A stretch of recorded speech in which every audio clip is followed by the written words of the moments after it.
مسیح کے نہایت قدوس جلالی اور بابرکت نام میں آپ سب کو سلام۔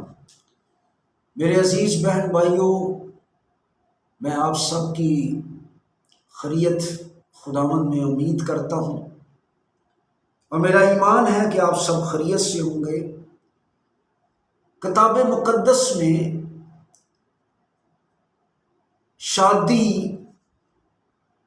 ایک بہت ہی اہم اور قابل قدر مضمون ہے، یعنی ازدواج کی اہمیت کا اندازہ آپ اس بات سے لگائیں کہ اس کائنات میں جو پہلا رشتہ تخلیق ہوا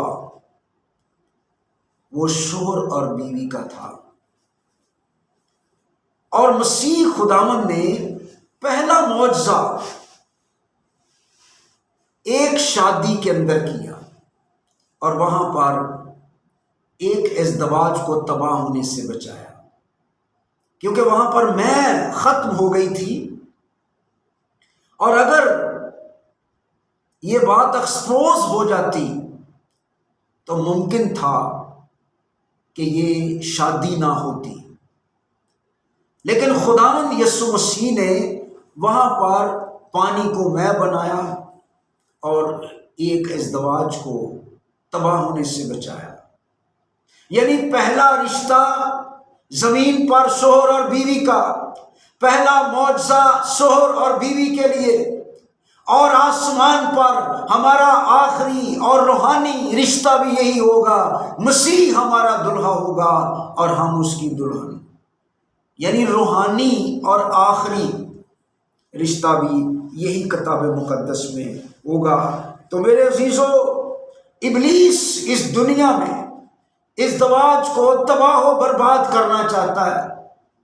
ابلیس نہیں چاہتا کہ اگر ایک شادی ہوتی ہے تو وہ شادی مسیح کے اندر، اس کے کلام کے اندر پراپر چلتی رہے، بلکہ وہ اس کو توڑنا چاہتا ہے، اور مختلف طرح سے لوگ طلاق کو، دوسری شادی کو جائز قرار دینے کی کوشش کرتے ہیں، جبکہ ہم انجیل مقدس میں سے دیکھیں گے، دیکھیں جب بگاڑ آیا، یعنی گناہ ہوا اور اس کے بعد بگاڑ آ گیا، تو کثرت ازدواج کا گناہ آیا۔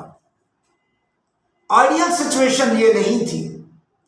اگر آپ پرانے عہد نامے میں سے یہ حوالے دیں کہ پرانے عہد نامے میں بڑے بڑے لوگوں نے شادیاں ایک سے زیادہ کی ہیں، تو میرے عزیزو، مسیح خداوند نے اپنی جان دے کر، اپنا فدیہ دے کر، جب وہ صلیب پر تھا تو جب اس کی پسلی میں بالا مارا گیا تو وہاں پر گواہی تھی کہ زمین پر پہلی جسمانی دلہن بیوی بھی آدم کی پسلی سے لی گئی، اور جب یسوع مسیح کی پسلی پر بالا مارا گیا اور جو خون وہاں سے نکلا، جو روحانی دلہن ہے، اس خون سے سجائی گئی، یعنی مسیح کی بھی پسلی پر بالا مارا گیا۔ تو میرے عزیزو، یہ بڑا ہی اہم رشتہ ہے۔ آئے ہم کتاب مقدس میں سے دیکھیں گے کہ کیا مسیحت میں، یہودیت میں بات نہیں کر رہے، کیا مسیحت میں، کیا انجیل مقدس میں طلاق کی یا دوسری شادی کی کوئی تعلیم ہے؟ تو آئے میرے ساتھ خدا کا کلام کھولیں، متی کی انجیل، اس کا 19واں باب اور اس کی 3 آیت۔ آج بھی لوگ یہی سوال کرتے ہیں، کیا ہر سبب سے بیوی چھوڑی جا سکتی ہے؟ کیونکہ کلام میں صرف ایک وجہ سے طلاق ہو سکتی ہے، اور وہ ہے زناکاری۔ دونوں میں سے اگر ایک پارٹی زناکاری کرتی ہے، مرد کرتا ہے، تو بیوی بھی۔ وہ فرق بات ہے کہ آگے ہم کلام مقدس میں معافی کی تعلیم بھی ہے کہ معاف بھی کر سکتا ہے اگر کسی کا ساتھی زناکاری کے گناہ میں گر گیا، اگر اس کے اندر یعنی کسی کا شوہر گرا یا کسی کی بیوی، اگر وہ معاف کرنا چاہتے ہیں تو کلام میں یہ تعلیم ہے، وہ معاف کر سکتے ہیں اور معاف کرنا چاہیے۔ لیکن اس پر ہم کبھی بات کریں گے، لیکن آج ہم زیادہ غور کریں گے کہ کیا مسیحیت میں طلاق اور دوسری شادی کی کوئی تعلیم ہے؟ مسیح کے پاس فریسی آئے اور متی کی انجیل 19ویں باب میں 3 آیت سے ہم پڑھیں گے، اور فریسی اسے آزمانے کو اس کے پاس آئے اور کہنے لگے، کیا ہر ایک سبب سے اپنی بیوی کو چھوڑ دینا روا ہے؟ اس نے جواب میں کہا، تم نے نہیں پڑھا کہ جس نے انہیں بنایا اس نے ابتدا ہی سے انہیں مرد اور عورت بنا کر کہا کہ اس سبب سے مرد باپ سے اور ماں سے جدا ہو کر اپنی بیوی کے ساتھ رہے گا اور وہ دونوں ایک جسم ہوں گے۔ بس وہ دو نہیں بلکہ ایک جسم ہے، اس لیے جسے خدا نے جوڑا ہے اسے آدمی جدا نہ کرے۔ انہوں نے اس سے کہا، پھر موسیٰ نے کیوں حکم دیا کہ طلاق نامہ دے کر چھوڑ دی جائے؟ اس نے ان سے کہا، موسیٰ نے تمہاری سخت دلی کے سبب سے تم کو اپنی بیویوں کو چھوڑ دینے کی اجازت دی، مگر ابتدا سے ایسا نہ تھا۔ اور میں تم سے کہتا ہوں کہ جو کوئی اپنی بیوی کو حرام کاری کے سوا اور کسی اور سبب سے چھوڑ دے اور دوسری سے بیاہ کرے وہ زنا کرتا ہے، اور جو کوئی چھوڑی ہوئی سے بیاہ کر لے وہ بھی زنا کرتا ہے۔ کتنی واضح خداوند مسیح کی تعلیم ہے۔ میرے عزیزو، اس حوالے کی اگر ہم بڑی ڈیٹیل سے تشریح کریں تو بہت ٹائم چاہیے، لیکن غور کریں کہ انہوں نے سوال کیا، کیا ہر سبب سے بیوی کو طلاق دے دی جائے؟ تو یسوع مسیح نے ان کی توجہ ابتدا کی طرف لگائی۔ آئیڈیل سچویشن یہ تھی کہ خدا نے ایک مرد اور ایک عورت بنائی۔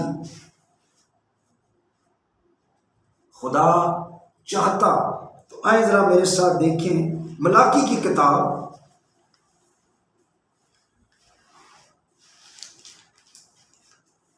اس کا 2 باب اور اس کی 12ویں آیت سے اس حوالے کا پس منظر یہ ہے کہ وہاں پر لوگ طلاق دے رہے تھے، دوسری شادیاں کر رہے تھے، تو خدا دکھی ہوا، اور جن عورتوں کو طلاقیں دی جا رہی تھیں وہ ہیکل میں جا کر خدا کے مذبح پر جا کر آنسو بہاتی تھی، اور خدا نے ان کے آنسوؤں کو دیکھا، اور اس لیے لکھا ہے، اور خداوند ایسا کرنے والے سے زندہ اور جواب دہندہ اور رب الفاظ کے حضور قربانی گزارنے والے یعقوب کے خیموں سے منقطع کر دے گا۔ پھر تمہارے اعمال کے سبب سے خداوند کے مذبح پر آہ و نالہ اور آنسوؤں کی ایسی کثرت ہے کہ وہ نہ تمہارے ہدیے کو دیکھے گا۔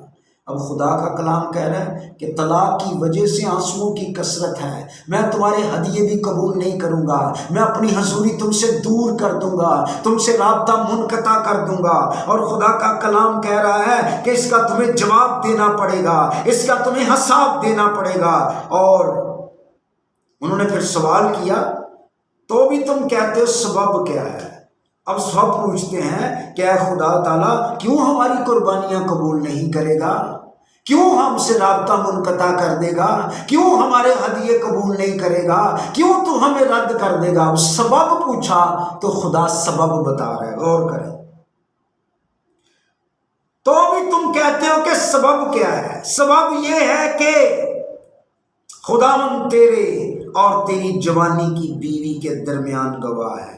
جوانی کی بیوی کا مطلب ہے یور فرسٹ وائف۔